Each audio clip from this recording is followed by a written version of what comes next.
So there's this gold mining operation in Puntland, Somalia, Mandeeq at the Milxo mine.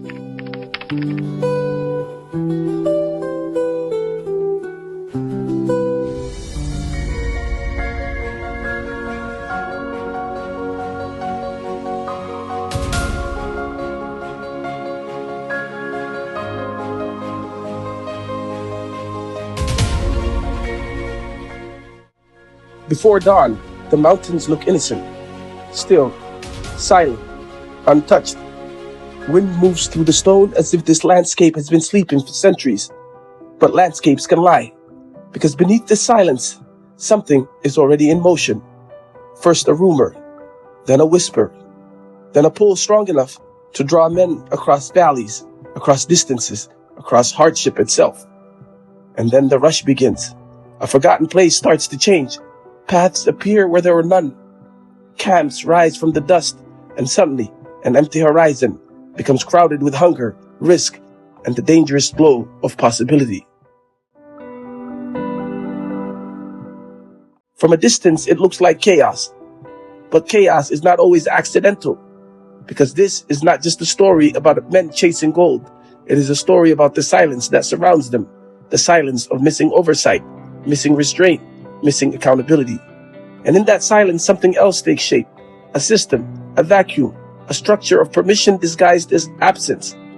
So the deeper the story goes, the clearer the truth becomes.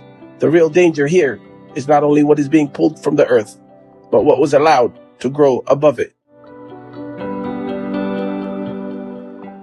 The first time this story surfaced, the focus was the rush itself, the mountain, the miners, the fever. A remote landscape transformed by rumor, risk, and the promise of sudden wealth. That is no longer the most important part of the story. Because what matters now is not simply the gold that is being pulled from the ground. It is what happens around that process. What is missing? What is permitted? And what kind of system begins to take shape when resource economy grows faster than the laws meant to govern it.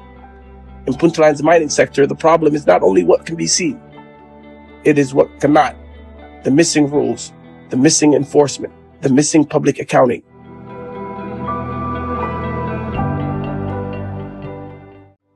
Where viewers might expect a clear legal framework, licensing rules, regulatory guidance, public safeguards, investigators instead found something closer to a vacuum. And that absence is not a technical detail.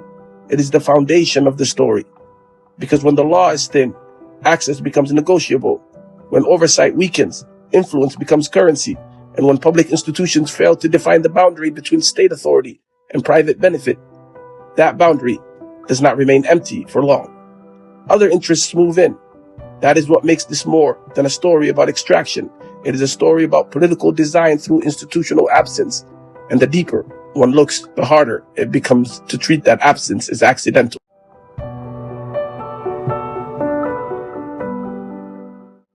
In our first two episodes, Dahab Jajabka vanish into the global supply chain via Dubai, leaving behind a trail of missing tax receipts and unrecorded custom entries. We exposed the Euromark leak, a staggering 1,000 square kilometer claim over the mineral-rich Golis Mountain, a deal authorized in a legal vacuum where the official notebooks are literally blank. But investigative journalism is not merely about identifying the what, it is about uncovering the why. Why does a functioning administration choose to leave its most lucrative sector unregulated?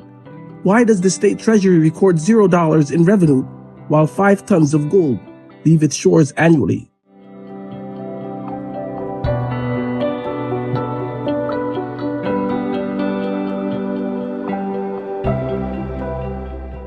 Tonight, in our final chapter, we look at the men behind the curtain. We examine the career of a minister who pioneered the privatization of Somali resources 20 years ago, and we trace the lineage of a family-run conglomerate that has turned state capture into a science.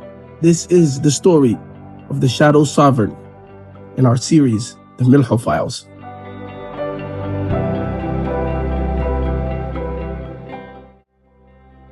To understand Milxo in 2026, we must return to 2005.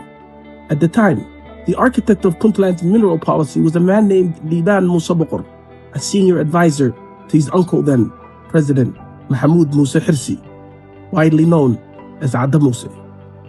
Boqor negotiated a deal that remains a case study in lopsided extractive governance. He granted an Australian firm, Range Resources, sole and exclusive rights to every mineral and drop of oil in the region. President Hirsi later admitted the company was effectively allowed to draft the very laws meant to regulate them. But the investigation goes deeper. In March 2006, just months after the deal was signed, Boqor joined Range Resources' board of directors while still serving as a senior economic advisor to the state. He was paid a salary of approximately $166,000. His wife received $35,000 in consulting fees.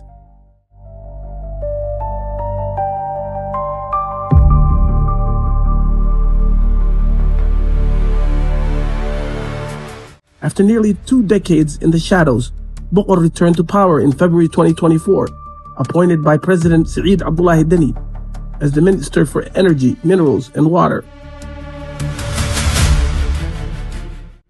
Under the second watch, the regulatory vacuum has been perfected. As of January 2026, the minister's official pages for legislation and strategic plans remain entirely empty.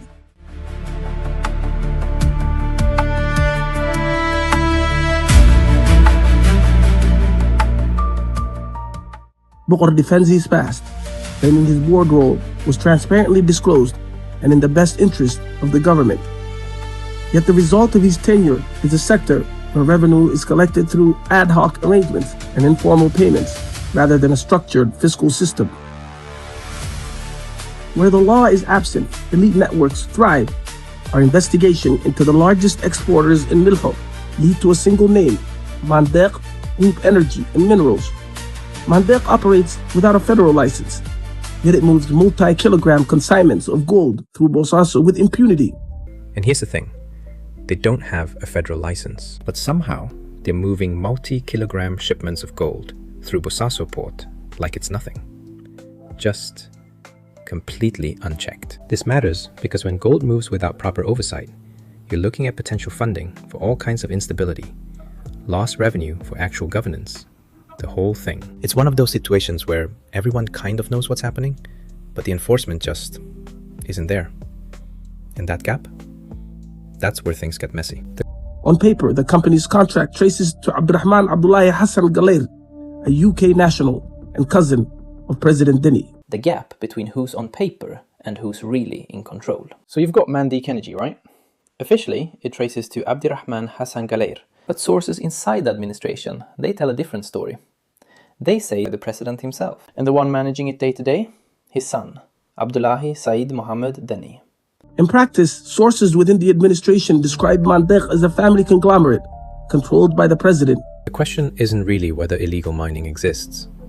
It's who benefits when regulatory systems just don't show up. This is not just about gold. Mandeeq is a vertical monopoly. It holds the World Bank-funded contracts for dam construction and logistics for the UAE-owned Bosaso International Airport.